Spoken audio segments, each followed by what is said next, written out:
that was weird. We are back. Everything is back inside off the deck, and as you can see, we are in flower. We are 1 week into flower. Pretty good little bud formation going on already. Stretch is starting, but they're not stretching a ton. Some of them are, some of them aren't. This was the original re-veg that I shared in my previous videos. She's now flowering again. That is the Minnesota OG Kush. That is my cross glitter gumdrop number 5. It is a Kush crossed with grape diamond from Ethos. Give them credit there as well. What do we got here in the back? I can't even see. Another glitter gumdrop pheno. This one looks more indica. This one looks more sativa hybrid. We got Critical Purple Kush right there. She's only 3 days into flower.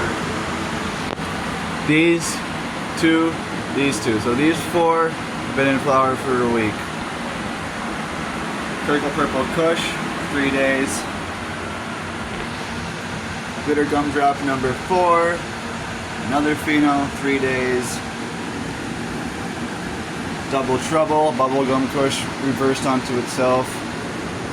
And another gumdrop glitter. This one's really stretched out.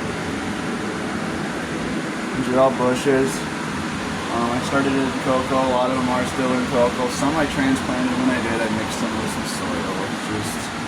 Just what I did, and they're all happy looking.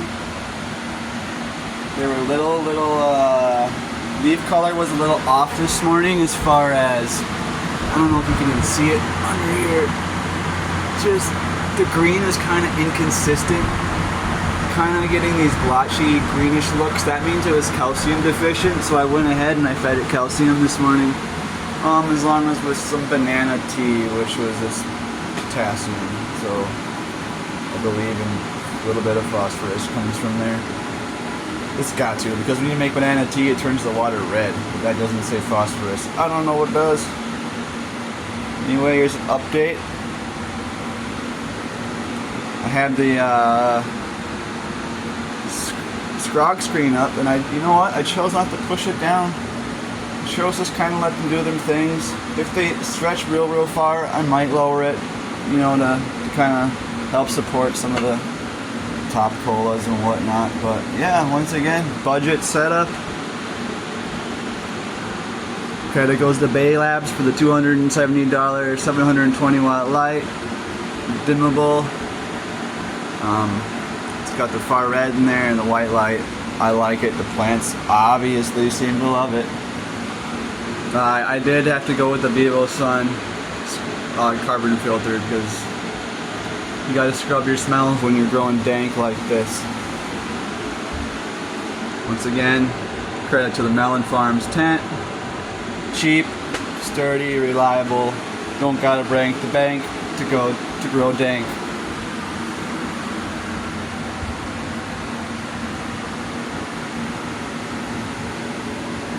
Shout out to Seedsman. That's where the ethos from last year originated from that I used to cross this plant. Shout out to Seedsman for the Critical Purple Kush. I had that seed left over from last year.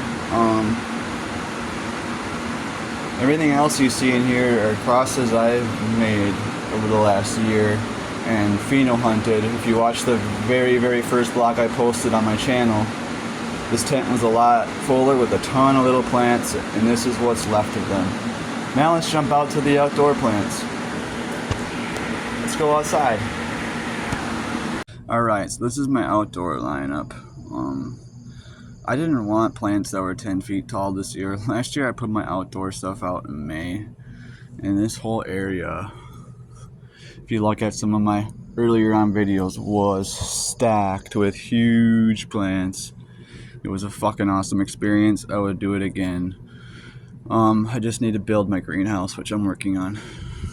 We'll do that then. Okay, well, this is a Z from Irby's Head Shop. I'd recommend shopping there. Super reliable. like some of the best customer service. If you go there, use code Couture Cannabis, you will get 1 free Granddaddy Purple Seed, and I believe it's either 5 or 10% off your order.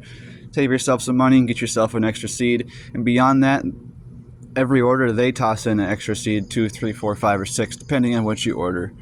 This is the original Z. She's doing awesome. She is in cocoa right now. We'll be transplanting her soon, but look at that healthy green color. Look at the healthy green stem.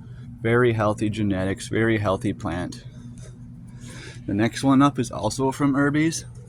Another extremely looking healthy plant. This one's an auto. I believe it is their purple punch auto. Once again, extremely healthy plant, extremely healthy green stem, green stalk. Just healthy, what you want in a plant. Shop Herbies, once again, code Couture Cannabis.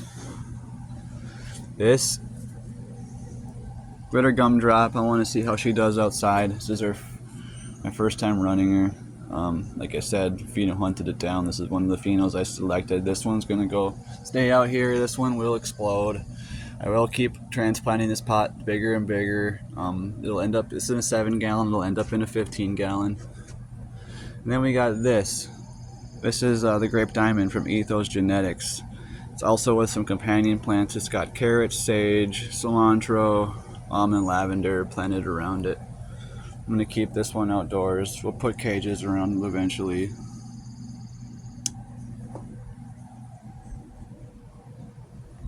Check out my strawberries.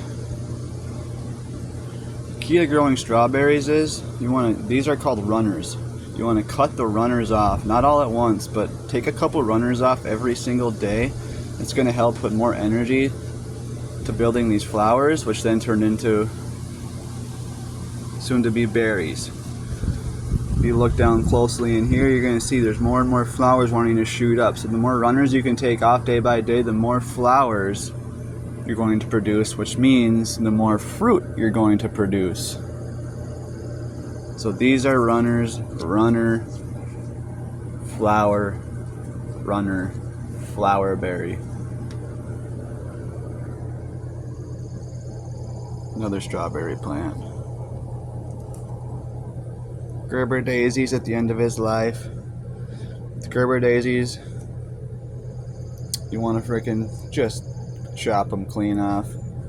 At the bottom, the new buds will come up from the dirt, and you'll see your new beautiful blooms. Here's my tomatoes. Early girls, I just planted them yesterday. They're looking rough.